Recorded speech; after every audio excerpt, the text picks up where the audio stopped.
Bom dia a todos os nossos seguidores do Botanicamente Falando. Lembrando, para quem está chegando agora, nós temos uma coleção de vídeos, ou videoteca, que é o nome mais apropriado, gigante já nos nossos arquivos. São mais de 60 vídeos sobre plantas, os usos das plantas, as suas relações econômicas, sociais e temas técnicos da biologia relativo ao estudo de plantas. Fique à vontade, assista, divulga, aprenda e aproveite ao máximo os nossos vídeos. É o maior prazer a gente estar fazendo esses vídeos para as pessoas que estão nos acompanhando.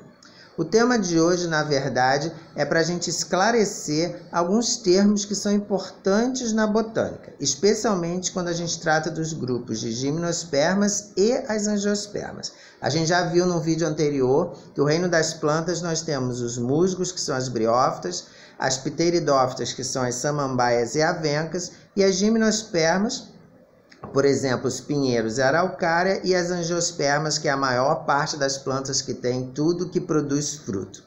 Os três termos que eu gostaria de tratar hoje são polinização, fecundação e dispersão. Por que eles são importantes?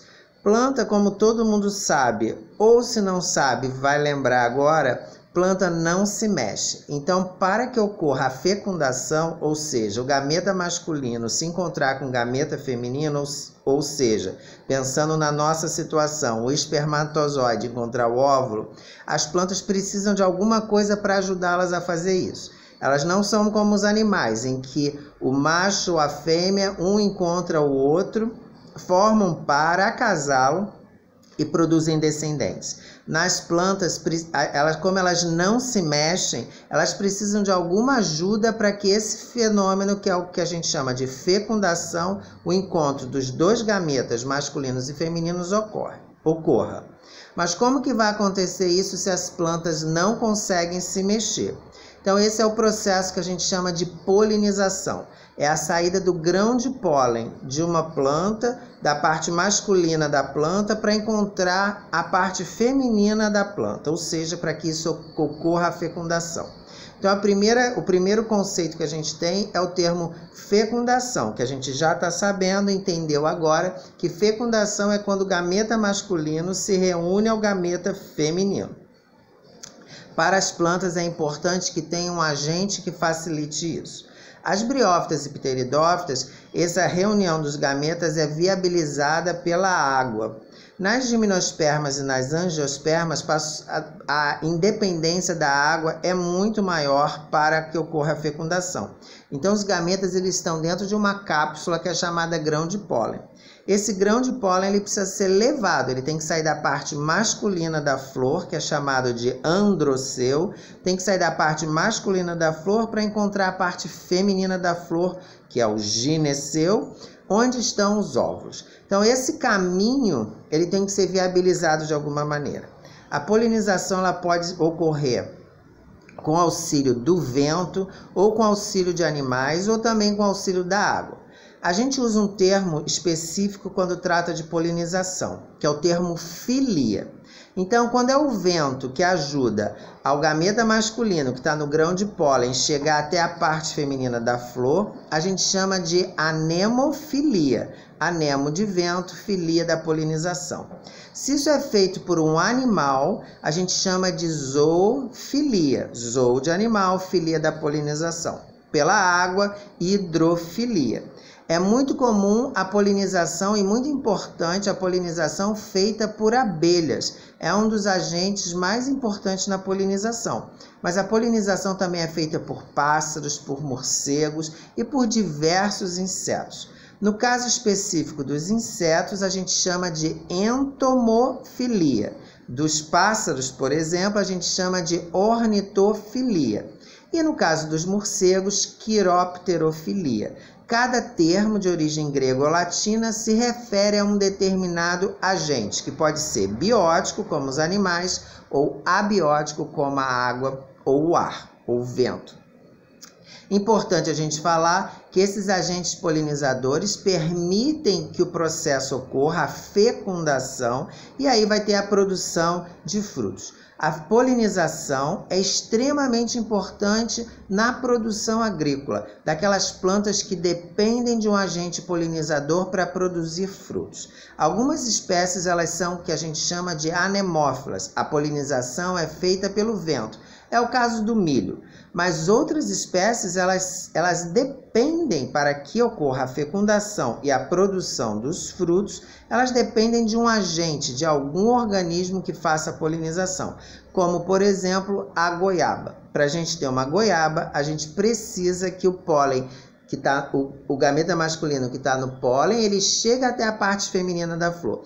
Para isso, as abelhas são importantíssimas nesse processo. Então, as abelhas têm uma importância gigantesca para o homem, porque elas que viabilizam a produção, ou seja, que ocorra a fecundação e, consequentemente, a produção de vários frutos que nós utilizamos na nossa alimentação.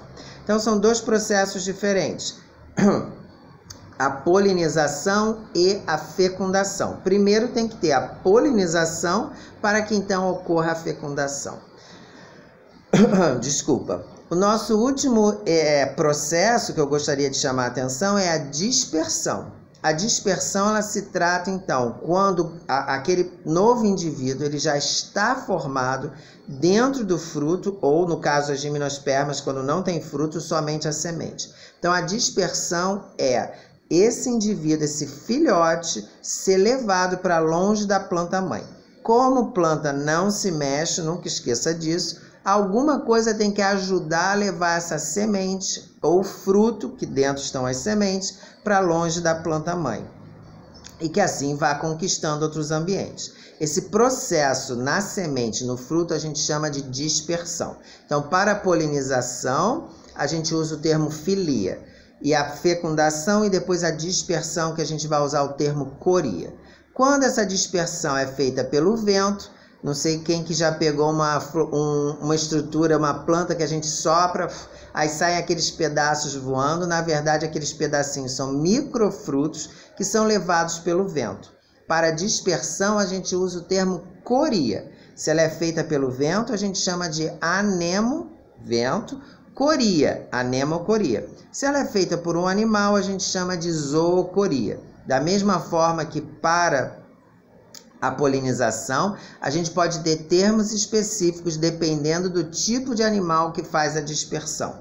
Então, isso é muito interessante a gente entender que para a dispersão a gente caracteriza como coria e para a polinização filia. As plantas elas são ultra dependentes dos animais ou de aspectos abióticos para que ocorra a polinização e a dispersão. Então é importante a gente entender que as plantas elas não estão sozinhas no mundo. Elas dependem, os animais dependem delas e elas dependem dos animais, especialmente as angiospermas, e também dos fatores abióticos. Então hoje a gente conversou sobre polinização, fecundação e dispersão. Nessa sequência de importância para a planta, o gameta masculino tem que chegar até o gameta feminino, então isso é o processo de polinização. Os gametas se reúnem, então é o processo de fecundação. E depois que esse novo indivíduo surge e se desenvolve, ele precisa ser levado para longe da planta-mãe, que é a dispersão. Polinização, a terminação é filia e dispersão, a polinização é coria.